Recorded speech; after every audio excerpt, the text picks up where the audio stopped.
I've played a few games in recent years where there's a likeable side character named Petra.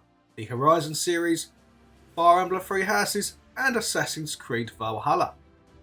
So it got me thinking, which one is the best? Now let's start with Petra from Horizon Zero Dawn and Forbidden West. She is very easygoing and friendly to her allies including Aloy, that could also be quite hot-headed. I do remember feeling like she was one of the few characters Aloy enjoyed talking to. So Petra ran a settlement called Free Heap near a giant scrapyard left by the old ones, but was having issues with nearby scrappers and bandits. Aloy being Aloy helped with this problem and Petra promised to never forget it. Which is why I was pleased to see her in Forbidden West and in Chainscrape. By the Forge. Petra? Aloy, what are you doing here? About time there was something worth looking at in this dump.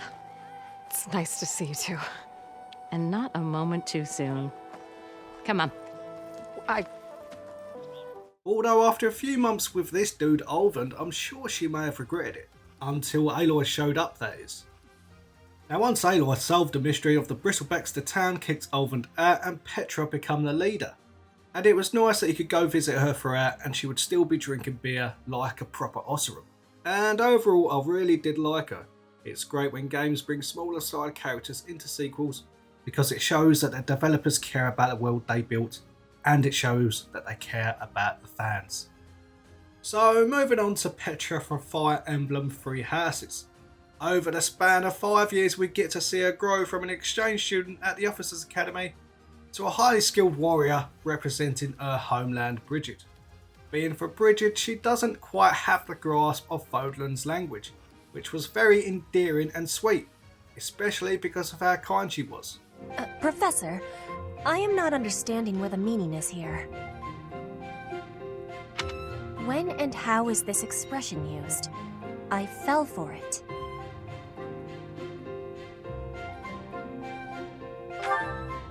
No, that is what you say when you meet the mate of your soul. The expression is, I fell for it. Thank you, Professor. I finally have understanding. She is a member of the Black Eagles House and whether you side with Rhea or Eldgard, she will stick by you despite the complications of Bridget and the Empire.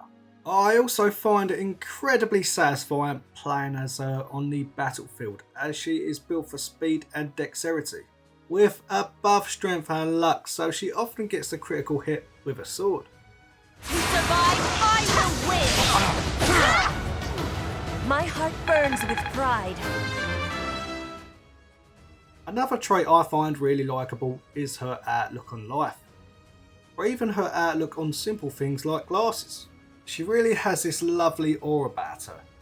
So much so that in my other two playthroughs, the Leicester Alliance and Golden Deer, I have recruited her for both her personality and strengths on the battlefield. And every time she has done the people of Bridget proud. Next up we have Petra from Assassin's Creed Valhalla. And if you watch some of my videos then you know that I'm not the biggest fan of Valhalla. But Petra was one of my highlights. She's a hunter and joined Eivor's settlement along with her brother Wallace. She came across as a sort of free spirit hunting in the wilds and caring for others. The first mission you share with her is to clear out some wolves after they killed some sheep nearby. And at this point I wasn't even thinking about a romance option with her. But as the game progressed and the mushrooms quest took place, I felt myself getting closer to her in a natural way. Which was incredibly funny by the way, chasing a giant moose around and jumping high in the sky. And by the end of that quest there was a clear love interest there. I had fun today. Maybe we could do it again, without the mushrooms. We could, but I will have to ask the rabbits for permission. Later in the game, Petra and Eivor had a friendly archery contest, and then you know what happened. But like I said, it felt natural. More so than a romance option with Randvi, which felt very forced. And I even made a video about this very subject. So yeah, she was definitely one of the highlights from Valhalla and a very likeable character. Now, which Petra is the best? I think I'm going to go for a joint second place with Petra from Horizon and Assassin's Creed Valhalla, making Petra from Fire Emblem Three Houses my winner. I have gratitude. I think the advantages she has is that we get to see her grow over 5 years in Three Houses. We get to play as her on the battlefield, and the fact that she is so endearing makes her take the #1 spot. But it was pretty close. They are all amazing side characters, and I'm glad I've done this video. So yeah, let me know what you think. Even if you haven't played all 3 games, like and sub, and I will see you very soon.